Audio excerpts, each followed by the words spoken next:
Heyo everyone, on Fit Chaos here. Today we're going to talk about comparing unit types and their functions. Let's get going.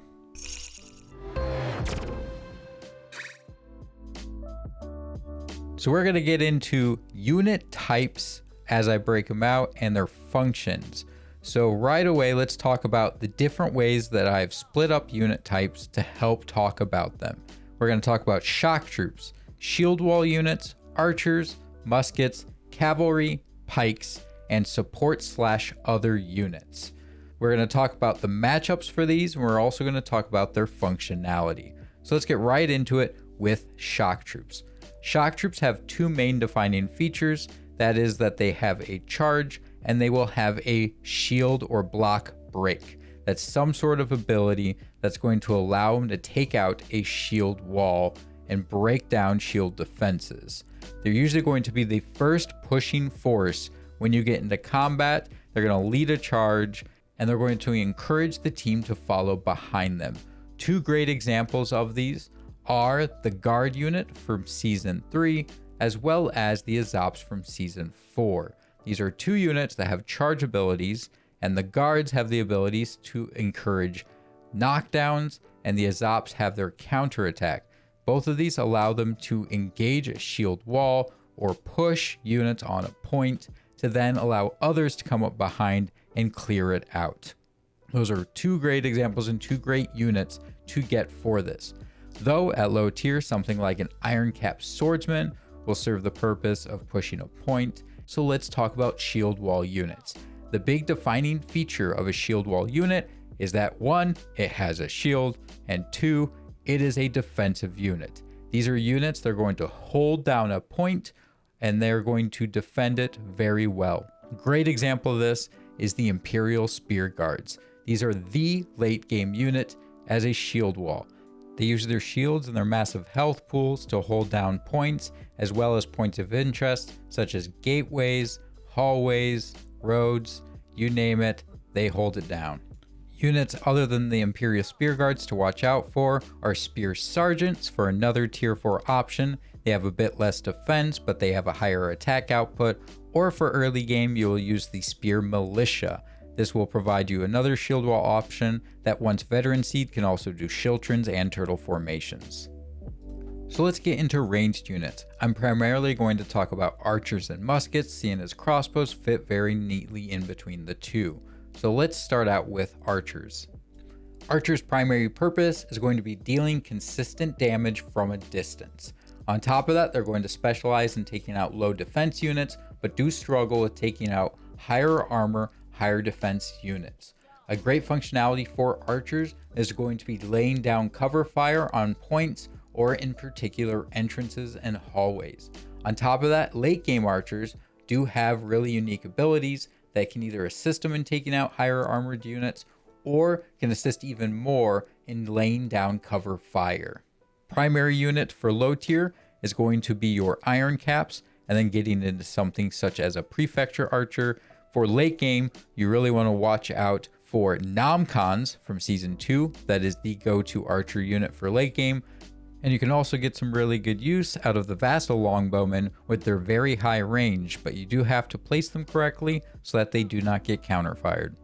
Let's talk about muskets. So musket units are going to be a close ranged unit. They have to be fairly close compared to archers, but they have a very high damage output. They can provide a pretty good amount of sustained damage directly behind a shield wall and take out or daze a lot of charges that try to come in. These are very effective units that should be used very carefully. For early game, you're going to be looking at using Iron Cap Arquebusiers, but they are not very good at a low level, and they are very good when they are leveled up. For late game, you're mainly going to see Imperial Arquebusiers, which are highly effective with their volley fire and one of the highest DPS units in the game. Their counterparts on the unit tree, the Fusiliers and the Tercios, are also two very good musket units. Next, we're going to talk about cavalry units. Playing cavalry is not as straightforward as playing some of the other units because you're typically going to be running them in two ways. That is as a flanker, especially in more field battle situations, where you're going to try to go behind the opponent and surprise their ranged units like their archers and muskets. but you can also use some of the later tier ones, such as Golden Era units, as straight on, almost shock troops, charging over top of points or charging over shield walls and taking them out, especially some of the great gold tiers, such as Hussars, which have a longer lance, allowing them to take out pike units, and Monastic Knights, which have very high armor and have the ability to not get stunned or dazed as they're charging once you get the veterancy. As far as units to watch out for, some of them that you really need to keep an eye on are the Dagger Axe Lancers or the Sapahis from Season 4 for your T4 Cav, and any of the Golden Era T5 Cav.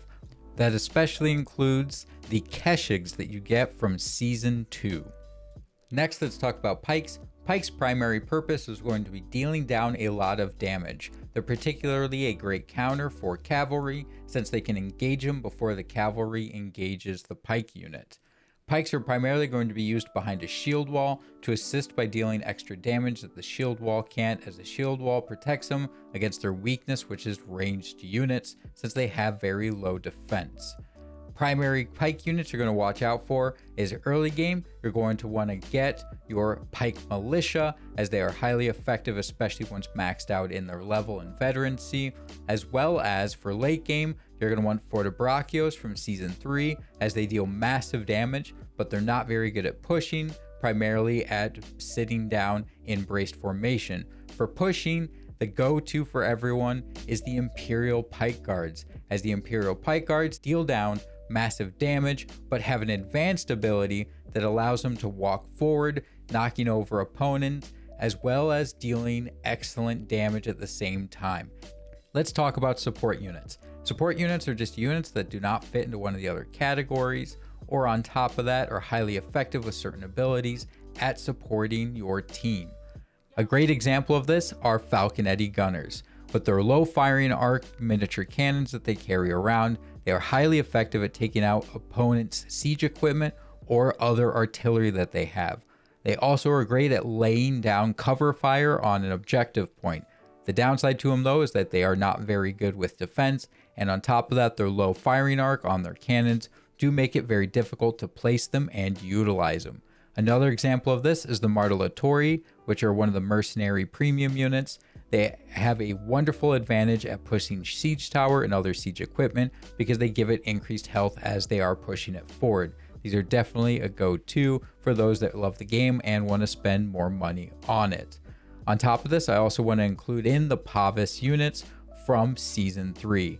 These are crossbow units, but with their shields, they give them an extra defense when they're in formation, as well as their high percentage of days on firing. They are very great at supporting your allies as they are set up in a shield wall or doing a push forward.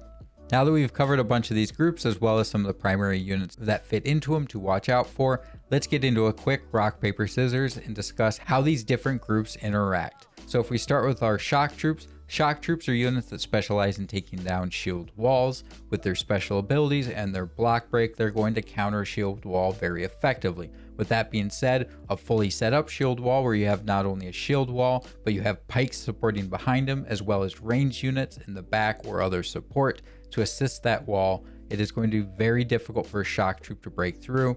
As far as shield walls, the big counter to them is both shock troops as well as artillery.